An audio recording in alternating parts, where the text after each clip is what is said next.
Today's a properly exciting day. So come on, tell us what is so exciting. Well, I have had the opportunity to buy one of my bucket list cars, okay? A car I've always wanted, a poster car, something that I've always sort of looked towards, aimed towards, all that sort of stuff. And eventually I was given the opportunity to get my hands on one at a price point that I could sort of manage. It was just one of those things where I wasn't really planning it, but it was just too good an opportunity to turn down. So I just went absolutely all in, didn't even test drive the car and just got it. So today is Tuesday. I picked the car up last Wednesday, and before I show you it, this car has done less than 1,000 miles in the past 6 years, okay? And I've done over 1,000 miles since I bought it last Wednesday. So if you haven't already guessed from the interior, here's what I've bought. Let's go.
So there we go, the latest car to the channel is, of course, the mighty Porsche 911. Now, this is going to be such a fun project. It's going to be a very OEM plus sort of thing, but once we get into it, who knows what will happen. I'm just so excited that I own this car and to get started on. Like I said, I've already put 1,000 miles on this car in the last 4 days, okay?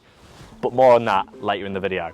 Now, for people that know the Porsches, you will know that this is a Porsche 911 996, which is commonly referred to as the ugly duckling. Now, there's a couple of things that make this one of the sort of like most hated Porsches. The first one is going to be these headlights. It is the only 911 that does not have circular headlights, okay? Usually this headlight would stop sort of there and it would just be a circle, where on this one, people refer to these as fried eggs. Now, what makes this one a little bit different is it doesn't actually have the fried egg headlights.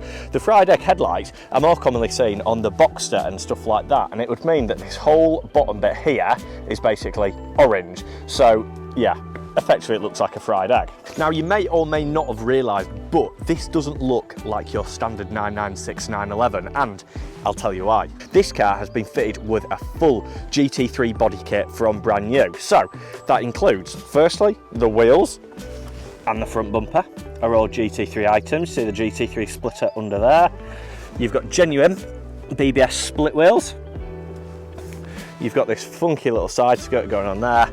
And then once we get round to the rear of the car, you can obviously see the big GT3 wing. Now, if you put this side by side, apart from the engine, okay, we get the engine and the fact it's got a Carrera badge on, but they look exactly the same. The only thing that is a bit of a giveaway on this one is the colour. To my knowledge, you could never get a GT3 in this colour. So apart from the body kit, what is this car apart from a 911? So this is a very, very early water-cooled 911. It was one of the first water-cooled cars that they put into production, and this is a 1999, okay? So it's effectively, it's like a 90s sports car. Now, apart from the GT3 Aero kit, let's talk about the colour. The colour is Zenith Blue Metallic, and it is a pretty rare colour in 911s. I dare say not many of you watching this video will ever have seen a 996 in Zenith Blue. It was basically a colour from the 993, which is the last of the air-cooled, and they carried it over for just a few years of this car. You can only get an early 996 in Zenith Blue Metallic. So onto the engine. Now, with this being an early 996, it's fitted with the 3.4, and in my opinion, this one is probably the purist's choice. It's a 3.4 litre engine. It is, of course, a manual gearbox. I was only after a manual car. They did release them in automatic at that time, but it was Tiptronic and it was pretty slow and sluggish, and let's be honest, everyone loves a manual. And believe it or not, even in the 90s, it's a 6-speed.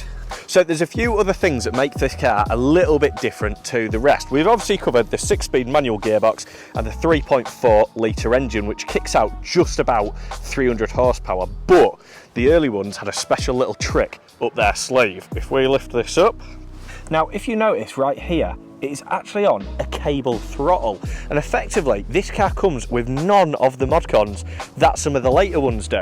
So it's a cable throttle, just 300 horsepower, manual gearbox, all to the rear wheels, no stability management at all, which in my opinion makes for a pretty decent driving car. So a few of the other spec items on this car are of course these lovely sport seats. Now grey is definitely not my choice for the interior. I do like the black interior, but the fact it's got these sort of like wingbacky seats is a really nice touch, because a lot of them didn't get specs like that. So we've got the sports seats, we've obviously got the GT3 kit, we've got the white dials just in there, and we've also got an upgraded sound system just down there, including all these speakers in the dashboard have been replaced. So the wheels are of course genuine BBSs, and they are 8J wide on the front and they are 10J wide on the back. Now the other thing you might have noticed is of course the engine is in the rear, which does mean that you get all this storage space in the front.